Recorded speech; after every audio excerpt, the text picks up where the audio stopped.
wanted to talk about some of the contributing causes. Um, so, in particular, I wanted to bring up sanctions.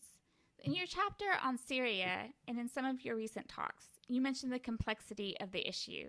And on one hand, you talk about the fact that the very purpose of sanctions is to do harm. You also point out that they can make it more difficult to deliver humanitarian aid to those who need it. On the other hand, at a talk at Oxford last month, you were asked about the consequences of sanctions on Russia specifically. You emphasized the usefulness of sanctions in the process of post-war negotiations to gain a lasting peace. This is something I completely agree with and is supported by the literature on sanctions. But you also assert that sanctions are a means to condemn behavior. But to what extent is that useful versus the humanitarian costs of imposing them, especially when those costs are not limited to the countries directly involved in the war? Could you share your thoughts on this? So that's a complicated question, and I think it's important to run through a few basic principles about how countries ought to think through their policy formation. The first thing is, when a very bad thing happens, like Putin's invasion of Ukraine, it's important not just to let it pass. You do have to find ways of conveying your horror and outrage. And in the case of what Putin's done in Ukraine, you have to resist, because otherwise, all the evidence points to the likelihood that he would continue, right? So the second thing, though, is you do have to think carefully about who is going to be affected by what you do.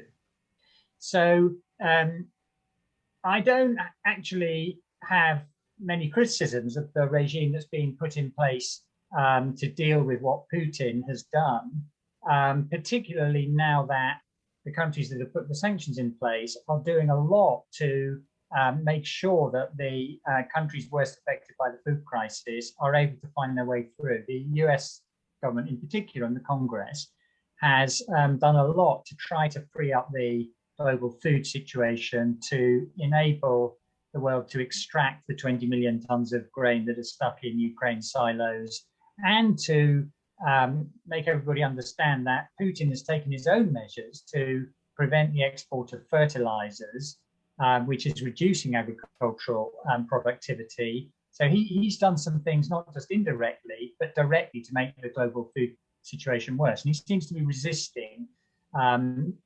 negotiations that are maybe making some progress now, because the pressure that's been brought to bear on him to allow that 20 million tons of food out of Ukraine. What all this points to is you have to be really careful in the way you design your sanctions regime, and try to make sure that you're not harming people who you don't want to harm. And that proves to be sometimes much more difficult than you think as you get into it, and then you have to adjust and respond in a different way. But broadly speaking, I think that the way Western countries have responded has been thoughtful and has been aware of the risks in this case.